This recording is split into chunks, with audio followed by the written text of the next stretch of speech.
Hello and welcome to another episode of the Opus Wealth Style Podcast. My name is Ivan Watanabe. I'm really excited to have on a great guest today, Jen Mayo from ECCF, the Essex County Community Foundation. That's a tough one to say. Jen is the Director of Gift Planning and Advisor Relations.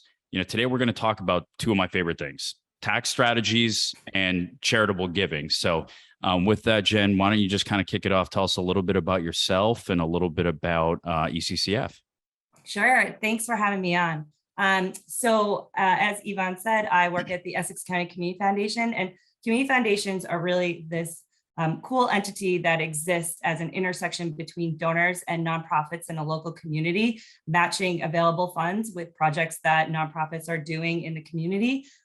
We do that in three ways. We do it by investing and managing charitable assets, most notably of which many people know donor advised funds, and we'll spend some time talking about those, but we also have other types of funds. We support the nonprofits in our community with local grant making and educational events, et cetera. And then we also have our community leadership efforts in which we tackle the big issues that are facing our community and direct resources and other types of things to those events as well. So that's really the Essex County Community Foundation in a nutshell. And just to let you know, that's a community foundation basically in a nutshell. And we exist all over the country. Some states have just one community foundation. For the state, Massachusetts happens to have 14. We cover Essex County, Massachusetts, which is the northeast part of Boston. So the North Shore up to the Merrimack Valley.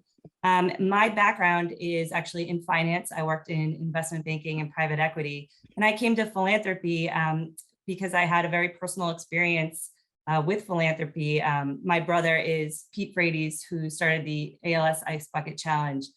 He passed away from ALS 2.5 years ago, but for the 8 years that he was alive and fighting, we just had such an outpouring of support from the community. And I really wanted to find a way to give back, but also find a way to use my finance background and the ability to be able to kind of do exactly what Yvonne said, the charitable giving plus tax strategy, bring a little bit of a finance in it. It's just this magic melting pot. And I couldn't be more excited to be here today to talk all about it. Yeah, that's great. And again, I'm a big fan of Pete and your family, all the wonderful work that you all did and continue to do. And I was definitely a participant in that Ice Bucket Challenge. So big fan. So what are some of the projects that ECCF are working on right now? Like, what are the funds going to? Where you see there as a need currently sort of in the Essex County area, but maybe sort of, in the broader context of either Massachusetts or, the rest of the states? Yeah, so our community leadership efforts right now, our biggest push is a digital equity program where, obviously one of the major things that came out during the pandemic was that there was this big access divide in terms of people having the ability to have reliable Wi-Fi, the ability to have tablets or devices to access that Wi-Fi. And of course, when all sorts of work and schooling was online, that just furthered the divide in terms of who had access to materials and who didn't. And we felt that we were really well placed to be that connector who could, talk to the software companies, talk to the Wi-Fi companies, talk to the device companies, but also get the right people from the nonprofits that were on the ground, kind of knocking on doors in the areas that needed help, and connect all those and serve as that catalyst. Our digital equity program is wrapping up now, but it was something that we had a major push on. We obviously had a large COVID response fund, again, doing that same thing, matching donors with the local grassroots nonprofits on the ground doing the right work. We had a vaccine equity program. We also are now working on our racial equity program, and we're building that out as well. So we're really trying to address what the broader systemic problems, but bring them to a local level. Yep. And how do you identify the opportunities or the places where these dollars go in terms of, when you say racial equity, what types of organizations or what types of foundations are receiving the dollars? Yeah, it's a great question. So I'll come at it from two ways. The way we identify need is that we have a very broad Impact Essex County program, and it's a data-driven program. So we just collect tons and tons and tons of data. We update it every, I believe, year or 2 years. And that allows us to figure out and get really granular about where the needs are, what the needs are, and how to address them. Then we find the right people, because there are over 4,000 nonprofits just in Essex County alone. Essex County is 34 cities and towns. There's 4,000 plus nonprofits. But through our work being, sitting in this intersection between donors and nonprofits, we work with so many local nonprofits that we are able to kind of get through all of the weeds and find the people really targeting the area that we want to target. Yeah. And I think, the community foundations have such an important part and place in giving, because, most of us want to give back. We want to give back to the community, but we don't know where to start.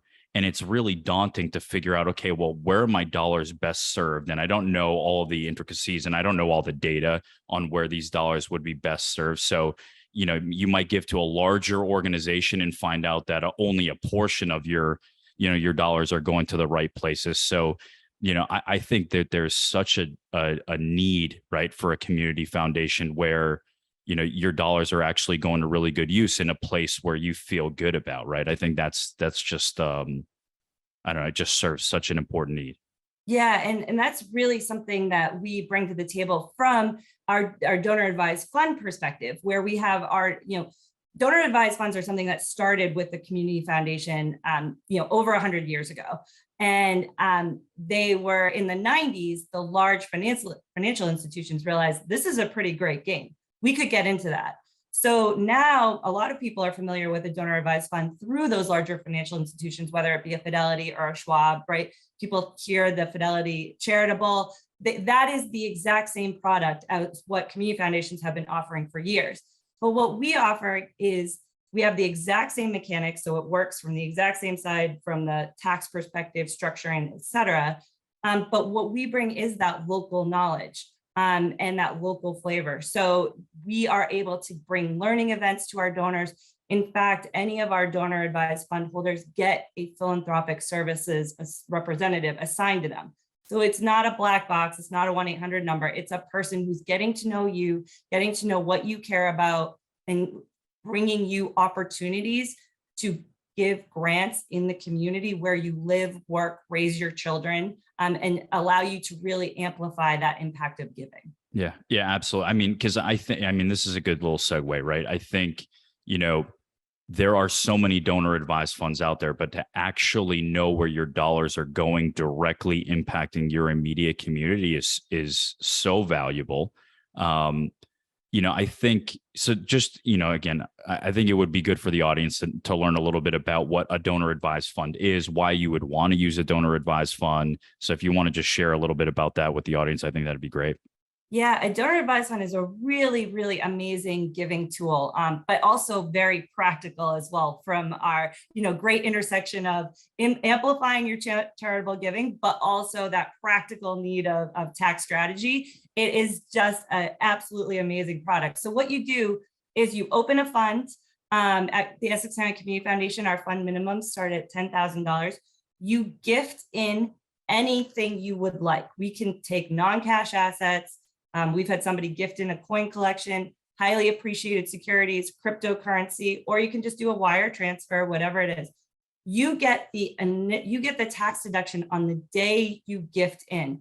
So from a tax bunching perspective, it's amazing. It's super powerful, because you're basically committing that money to charity up front. It then gets invested by us and grows over time. And then you can make grants when and how you want to on your timetable. So you don't have to have this pressure of the end of the year and my CPA says I have to give away $5,000 this year to get the tax deduction. And oh my goodness, I don't know where to give. And $5,000 is a very nice sized grant for somebody, right? So you want to make sure that place is vetted, all of that stuff. The donor advised fund takes all of that anxiety out of it. Right? You commit your $5,000 to your donor advised fund. It will then grow over time, right? It earns investment income, just like another investment vehicle. And you will end up with hopefully more than $5,000 to give away over time. One of the ways I like to think about a donor advised fund is it's basically a 401k. Stop. I need to say, one of the ways I think about a donor advised fund is it's a 401k for charitable giving. You commit your funds to charity when you're in your high income earning years, you're in your high income tax bracket. That money grows over time. And then when you're retired, you now have a large pool of capital that's specifically committed to charitable giving, allowing you to continue your charitable giving goals over time, but you've taken that amplified tax impact in your high income earning years. Yeah, I mean, I love the idea. And what makes sort of donor advised funds with a community foundation like again ECCF versus giving it to Fidelity? What's different between the two? We can be more flexible on the way in. So the funds that you commit in, we've worked with donors to give us real estate. We've worked with donors to give us small business interest. We've worked with donors to give us jewelry collections, coin collections, appreciated art.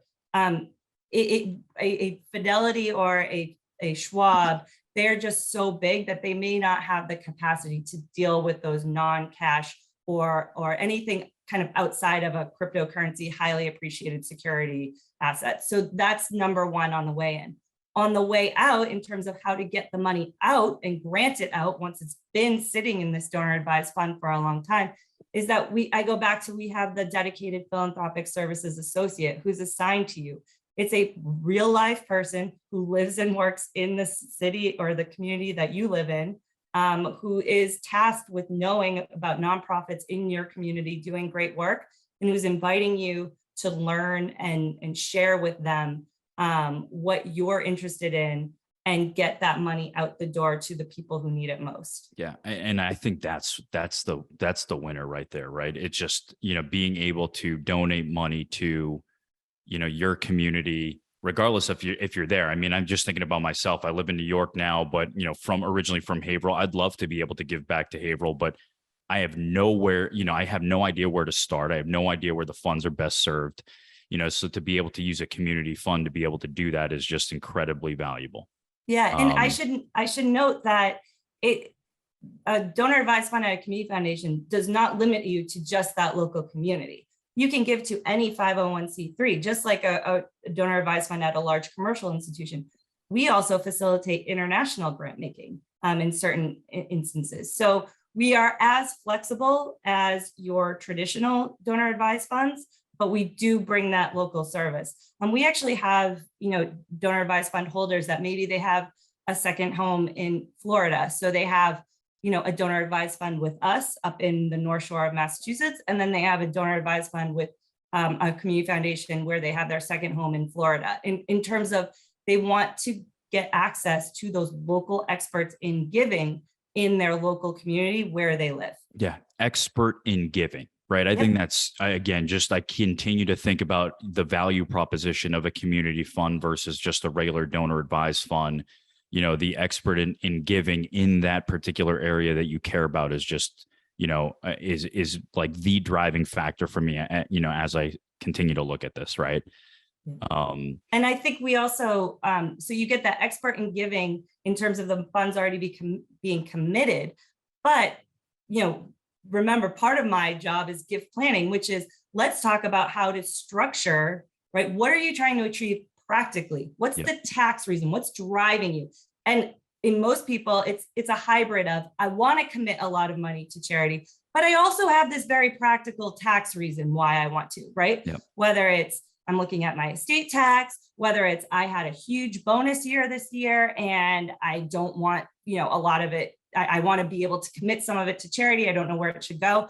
And we work with you and your clients or donors to structure the gifts in the most appropriate way. So for some instances, that might not even be a donor advised fund. We have other types of funds at community foundations. Now we're talking about a donor advised fund because there's an expert in the industry who calls it the Swiss Army knife of gift planning because it's so flexible and it's really the most popular one out there.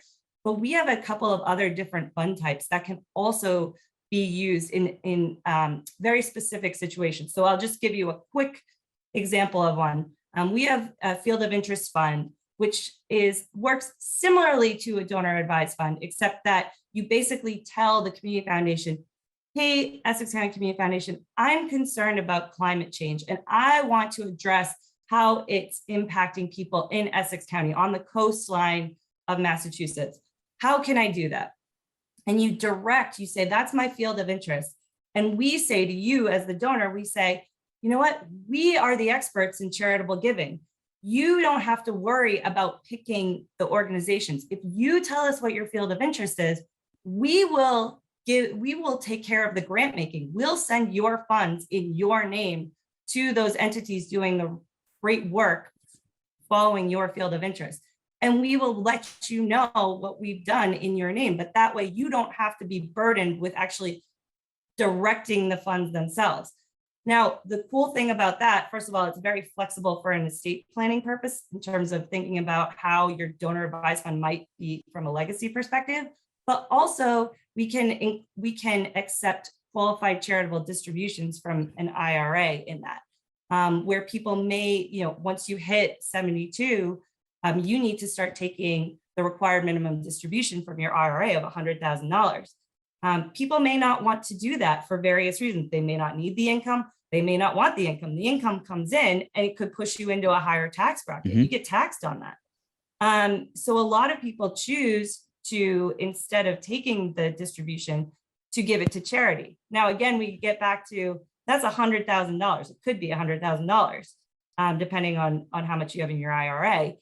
That's a lot of pressure and anxiety to figure out how to give that $100,000 away to a number of charities that you may not be familiar with at the end of the year. Yeah. And so having an outlet for that, where you don't have that, pressure is really beneficial. Yeah, I think that qualified minimum, so the required minimum distributions for the audience, right? Once you're 72 and a half, the government requires you to take distributions from your qualified 401k plans, 403b plans, et cetera, right? So the dollars come out, and because they're pre-taxed when they go in, the principal plus interest that comes out is going to be ordinary income taxable, right? So the idea is, if the government's making me take money from this account, and I might not want the income because, I'm having, other things that are providing my lifestyle.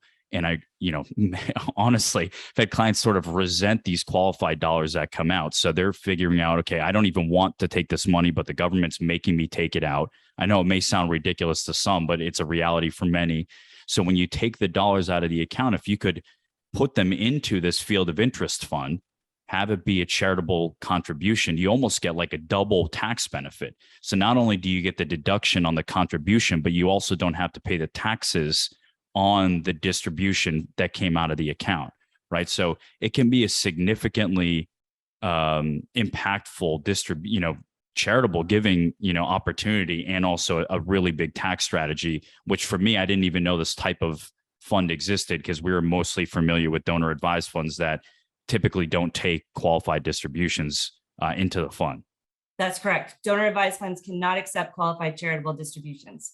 And that's why I talk about, we talk about our donor service, our philanthropic service on the grant making side, but really the gift planning side as well, on what and how and where to set up a fund is the other important part. And it really helps amplify and maximize that impact of giving. Jen, for those in general, let's say maybe they're not in the Essex County area, but people that want to give, where would you recommend they start with this idea, this concept? Where should they be looking for opportunities to give? Yeah, absolutely. I would say there is a community foundation in every region of the United States. Now, again, if you're in New Hampshire, it is a statewide community foundation. If you're in Massachusetts, they are county-based or regional-based. So I would say find your local community foundation and give them a call. They are, again, I can't express this enough. They're real life people who live and work in your community who are experts on charitable giving. Yeah. And they are here to help. It's really our mission. Our mission is to elevate philanthropy in our community. And so we are out having these conversations all day, every day. And you can tell, I hope you can tell from my voice, it brings me such joy. And we want to be out there. And I can tell you, we have a whole cohort of Community Foundation colleagues, and every single person I talk to from community foundations across the country have that same type of joy as well. That's awesome. Well, I appreciate it. As we kind of wrap up, is there anything that you want to make sure that the listening audience kind of takes away? Any one particular point that we haven't touched on?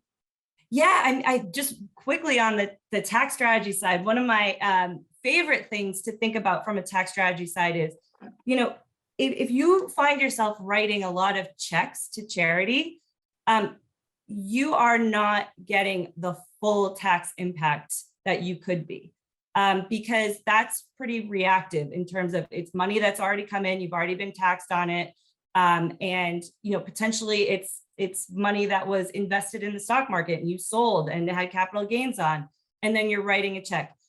A donor advised fund or any of our fund types actually are really amazing in terms of getting what we call the double tax impact, which is if you donate highly appreciated securities or highly appreciated cryptocurrency or real estate that, again, has been sitting in the family for years, has a low cost basis, anything that's a low cost basis asset that you can commit to a donor advised fund, gift to a donor advised fund, what ends up happening is not only do you not have to pay capital gains tax on that appreciation, you then get the deduction at the appreciated level. So for something you bought for $100 that now may be worth $1,000, if you sold that, you get capital gains tax on that $900. And then you'd write that $600 check to charity. However, if you give that asset that you bought for $100 that's now worth $1,000 into a donor advised fund, you are getting a tax deduction letter for $1,000. So not only do you not pay those capital gains, you gave $1,000 as opposed to $600, and you got a tax deduction letter for that $1,000. It is just so amplified in terms of the amount that it impacts, both from a practical perspective from that tax deduction side, but also look at that, the charity got almost $400 more because you weren't giving it away to taxes, you were committing it to charity instead. So absolutely. If you have highly appreciated assets, whatever they may be, stocks, crypto, real estate, business interests, you should absolutely be calling your community foundation to figure out how to maximize that tax impact and your charitable impact.